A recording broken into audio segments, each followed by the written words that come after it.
Budget सत्र के दौरान उद्योग के पलायन का मुद्दा चर्चाओं में रहा। अब इसको लेकर उद्योग मंत्री हर्षवर्धन चौहान ने कहा कि उद्योगों के पलायन को लेकर भाजपा के आरोप पूरी तरह से निराधार हैं। बजट सत्र के 8वें दिन विपक्ष के विधायकों ने उद्योगों के पलायन को लेकर सरकार के खिलाफ मोर्चा खोला। इस दौरान विपक्ष के विधायक हाथों में तख्तियां लेकर विधानसभा पहुंचे। इस मौके पर विपक्षी विधायकों ने सरकार के खिलाफ जमकर नारेबाजी भी की। उद्योग मंत्री हर्षवर्धन चौहान ने कहा कि हिमाचल प्रदेश से उद्योगों के पलायन की बात सरासर गलत है। इस दौरान उद्योग मंत्री ने विपक्ष के आरोपों को निराधार बताया। उद्योग मंत्री हर्षवर्धन चौहान ने कहा कि प्रदेश की वर्तमान सरकार उद्योगों के लिए काम कर रही है। इस दौरान उन्होंने फार्मा उद्योगों से जुड़े MOU साइन करने की भी बात कही। हर्षवर्धन चौहान ने इस मौके पर दुबई दौरे का जिक्र भी किया। हर्षवर्धन चौहान ने कहा कि दुबई में अरब हेल्थ समिट गए थे, जहां 2800 करोड़ के MOU साइन किए गए। इसके अलावा हर्षवर्धन चौहान ने कहा कि मुंबई में हुई फार्मा समिट में भी वो हिमाचल का पक्ष रखने पहुंचे। इसमें 3000 करोड़ के MOU साइन किए। उन्होंने कहा कि बीते वर्षों में 1-2 उद्योग पहले भी छोड़कर जाते रहे हैं, मगर उद्योगों के पलायन की बात सरासर गलत है। ये देखो, जो विपक्ष का आरोप है इस पे विस्तृत रूप से कल भी जो है वो सदन में चर्चा हुई है और मुख्यमंत्री जी ने भी और मैंने भी जो है विस्तृत रूप से जवाब दिया है। हिमाचल प्रदेश में जो उद्योग हैं वो पलायन करने की बात जो है सरासर गलत है। इक्का दुक्का जो उद्योग है वो समय समय पर जब उनके इंसेंटिव्स हैं, उनको जो फैसिलिटीज़ दी जाती थी, वो जब पूरी हो जाती है तो वो इक्का दुक्का उद्योग हिमाचल प्रदेश में पिछले कई वर्षों से समय समय पे चले जाते हैं।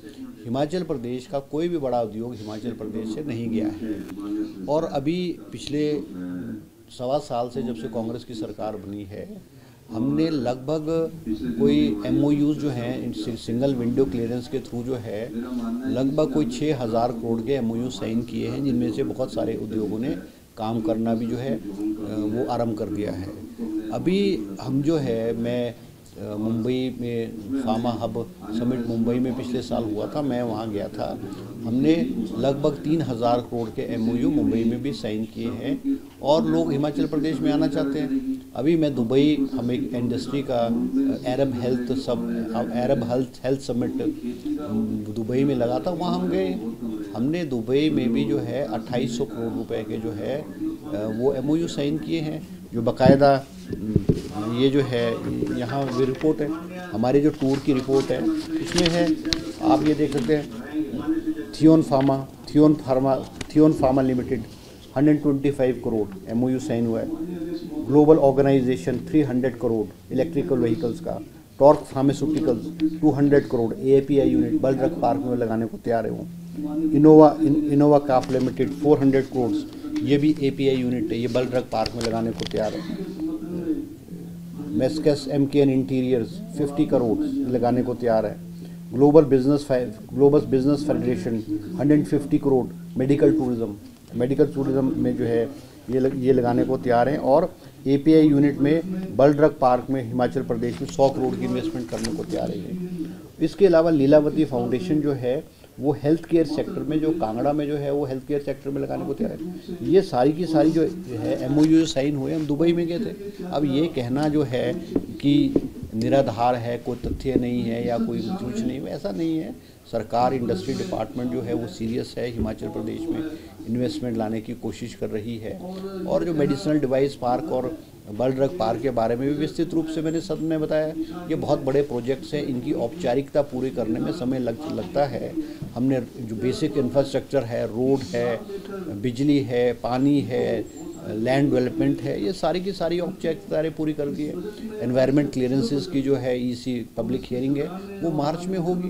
तो इस तरह से हिमाचल प्रदेश में जो है इंडस्ट्री जो है वो पलायन नहीं कर रही, बल्कि हिमाचल प्रदेश में जो है इंडस्ट्री आ रही है। ठीक है, हिमाचल प्रदेश में भी आपदा आई और उसमें मुख्यमंत्री द्वारा जो इलेक्ट्रिसिटी ड्यूटी बढ़ाई गई है, बहुत सारे इंडस्ट्रिस्ट ने भी और मैंने खुद मुख्यमंत्री जी से निवेदन किया है कि भी इलेक्ट्रिसिटी ड्यूटी को जो रिड्यूस करके जो है वो लाए, नॉमिनल लेवल पे लाया जाए। मुख्यमंत्री ने कर दिया। कुछ लोगों को जिनको इंडस्ट्रियल पॉलिसी के तहत हम इलेक्ट्रिसिटी ड्यूटी नहीं बढ़नी थी, वो भी विड्रॉ कर दिया सरकार ने। उसको विड्रॉ करके जो है उसकी बहाली कर दी गई। तो ये तथ्य जो है राजनीति से प्रेरित है, इसमें कोई इन तथ्यों में कोई ऐसी बात नहीं है। स्क्रैप पॉलिसी हमने बना ली है और मेरे विभाग ने स्क्रैप पॉलिसी चीफ सेक्रेटरी को 2 महीने पहले भेज दी है और वो कैबिनेट में जाएगी, क्योंकि हमने जो पहले स्क्रैप पॉलिसी भेजी थी उसमें कोई त्रुटियां थी, उसमें कोई कमियां थी, क्योंकि उसको जो है जो लॉ डिपार्टमेंट को भी भेजना पड़ता है, एक प्रोसेस है। वो सारे प्रोसेस से गुजरने के बाद जो है जो स्क्रैप पॉलिसी है वो हमने चीफ सेक्रेटरी को भेज दी है और वो जल्द जो है वो कैबिनेट में लग जाएगी। अब कोई पॉलिसी बनाना है, कोई फॉर्मुलेट करना है, कानून बनाना, उसमें उसको बनाने में समय तो लगेगा ना।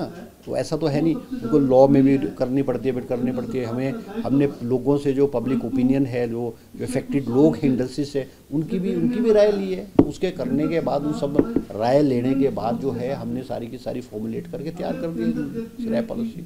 और मुझे उम्मीद है कि नेक्स्ट जो कैबिनेट मीटिंग होगी उसमें हम स्क्रैप पॉलिसी को भी पास कराएंगे, ताकि क्योंकि स्क्रैप एक ऐसा अनऑर्गेनाइज ऑर्गेनाइजेशन है जिसका कोई पता नहीं है कि स्क्रैप कितने का स्क्रैप है। मगर हमारा मानना है, जो डिपार्टमेंट का मानना है कि स्क्रैप जो है वो कम से कम 100 करोड़ रुपए से लेकर के 1000 करोड़ रुपए के बीच में है। और अगर स्क्रैप हमारी पॉलिसी इम्प्लीमेंट होगी तो हमारे को स्टेट जीएसटी जो है वो 9% के हिसाब से आएगा।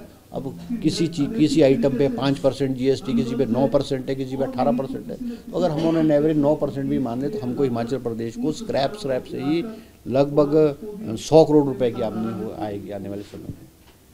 हमारे चैनल को सब्सक्राइब करें और बेल आइकन को दबाना ना भूलें, ताकि हर खबर की नोटिफिकेशन आपको मिलती रहे।